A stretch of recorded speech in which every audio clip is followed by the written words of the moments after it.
At 1:55 a.m. on March 31, 2006, a surveillance camera captured a man standing outside a crowded bar in Columbus, Ohio. His name was Brian Shaffer. He was 27 years old. A medical student. A son. A friend. In the video, Brian doesn't look afraid. He doesn't look rushed. He doesn't look like someone about to disappear. He's leaning casually against a railing. Talking. Smiling. Two women stand near him, laughing at something he said.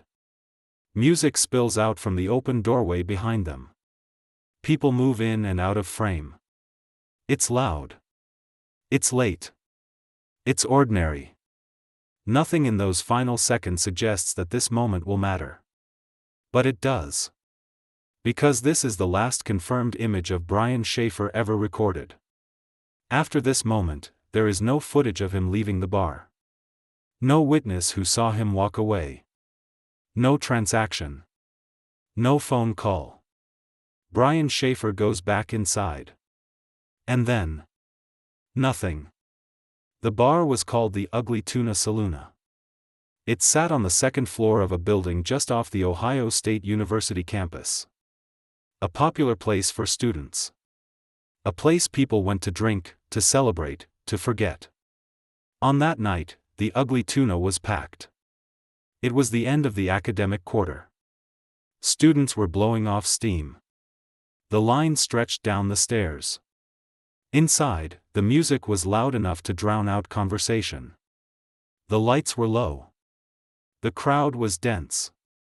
People bumped into each other constantly. Strangers became temporary friends. Groups split up and reformed. It was chaos. The kind of chaos where someone could disappear for a few minutes. But not forever. When Brian didn't come home that night, no one panicked at first. He was an adult. He stayed out late often. He sometimes crashed at a friend's place. But as the hours passed, concern began to grow. By the next day, Brian still hadn't been seen. His phone went straight to voicemail. His apartment was untouched. His car was parked where he'd left it. By Monday, his friends contacted police. At first, investigators assumed the answer would be simple. A missed ride. Too much to drink. A misunderstanding. But when they reviewed the surveillance footage from the Ugly Tuna, something became very wrong. They saw Brian enter the bar. They saw him inside. They saw him outside talking to the two women. They saw him turn back toward the entrance. But they never saw him leave. Not once. Brian Shaffer was not someone who blended into the background. Friends described him as outgoing. Charismatic. The kind of person who could talk to anyone.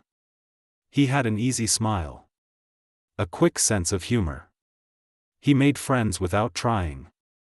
Brian was in his second year of medical school at Ohio State University. He worked hard. He partied hard. He had plans. But in the months leading up to his disappearance, Brian's life had been quietly unraveling. His mother, Renee, had been sick for years. In February of 2006, she passed away after a long illness. Brian was devastated. Those close to him said he never fully processed it. He didn't want to talk about it. He avoided the subject. Instead, he distracted himself. He went out more. Stayed busy. Stayed surrounded by people. His father later said Brian seemed lost. Not suicidal. Not unstable. Just untethered. On the night of March 31st, Brian made plans to go out with friends. He met up with two classmates, Clint Florence and Meredith, earlier in the evening. They bar hopped for a while before ending up at the Ugly Tuna. Around 9:30 p.m., they went inside. At some point, Brian split off from the group. That wasn't unusual. In a crowded bar, friends drift apart. You assume you'll reconnect later. Clint and Meredith eventually left without Brian. They assumed he'd already gone home. They were wrong. Investigators would later ask the same question again and again. Was Brian upset that night? The answer, according to everyone who saw him, was no. He wasn't drunk enough to be incoherent. He wasn't arguing with anyone. He wasn't acting distressed. If anything, he seemed relaxed. Carefree. Like someone enjoying a normal night out. Which makes what happened next so difficult to explain. The Ugly Tuna Saloon had one public entrance.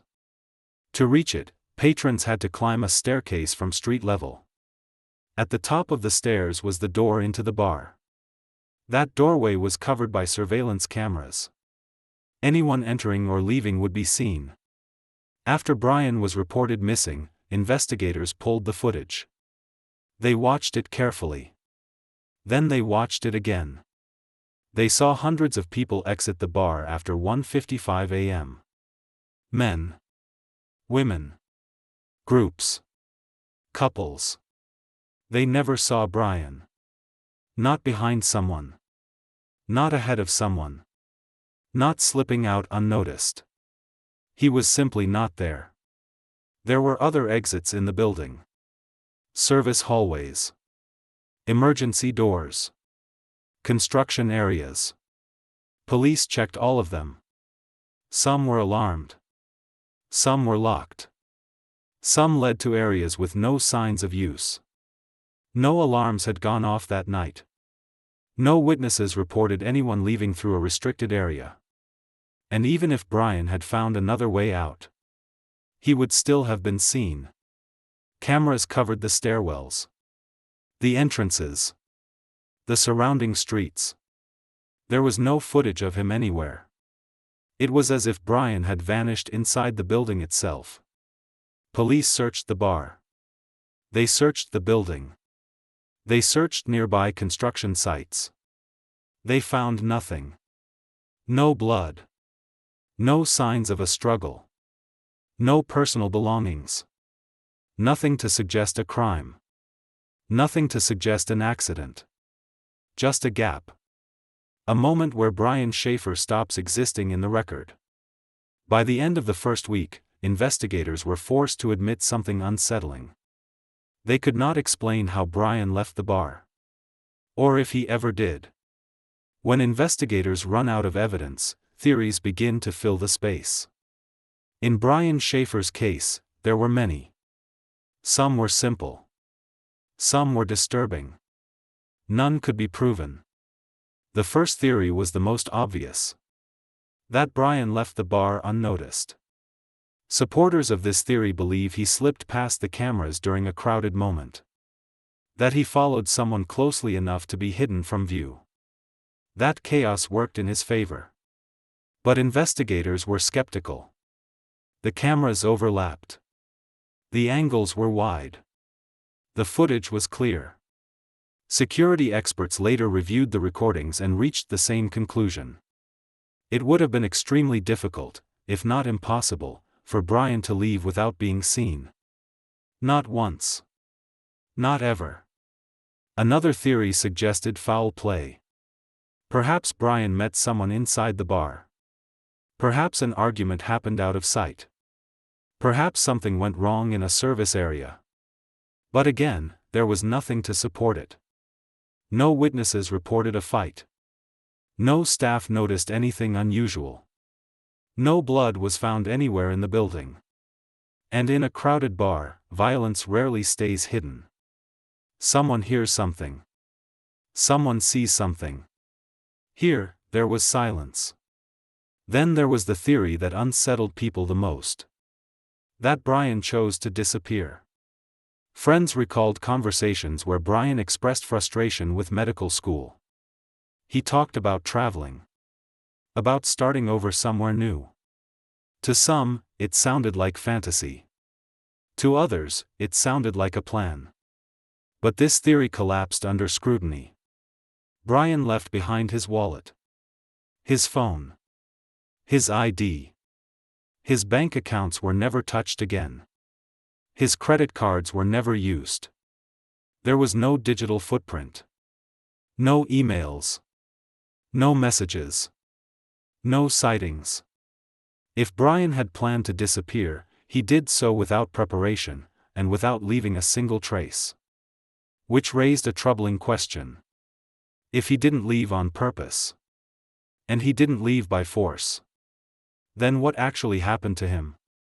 As weeks turned into months, the search for Brian intensified. His family refused to accept uncertainty.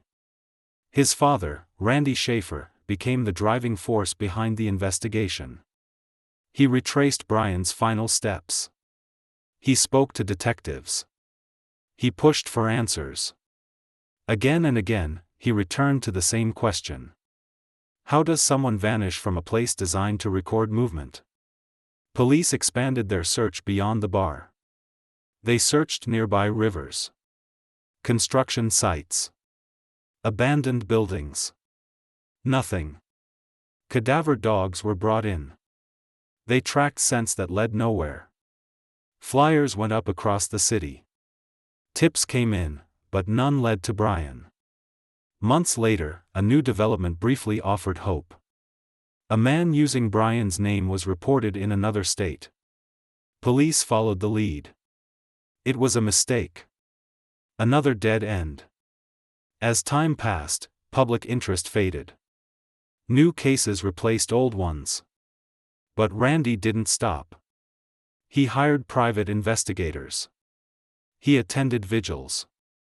He spoke to the media. He kept Brian's name alive. And then, tragedy struck again. In 2008, Randy Shaffer died suddenly of a heart attack. He never learned what happened to his son. 2 years later, Brian was legally declared dead. Still, no body was found. No remains surfaced. No closure arrived.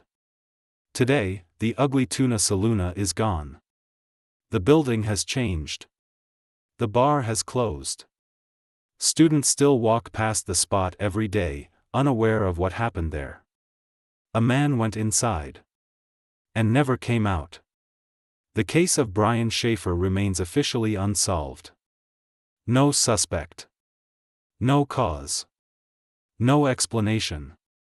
Only a question that refuses to settle. How does someone disappear in plain sight? Some believe Brian is alive somewhere. That he escaped. That he reinvented himself. Others believe the answer lies in the building itself. A hidden space. A missed detail. Something overlooked. But after nearly 2 decades, belief is all that remains. Evidence has long since gone cold. There is something uniquely unsettling about this case. Not because of what we know, but because of what we don't. There was no scream. No struggle. No final message. Just a moment when the record stops. A point where the story refuses to continue. At 1:55 a.m., Brian Shaffer turned back toward the entrance of a crowded bar. He stepped inside. The cameras kept rolling. People kept leaving. But Brian never did. No one saw him go. No one heard him leave. And whatever happened next happened unseen. Unrecorded. Unanswered. Then nothing.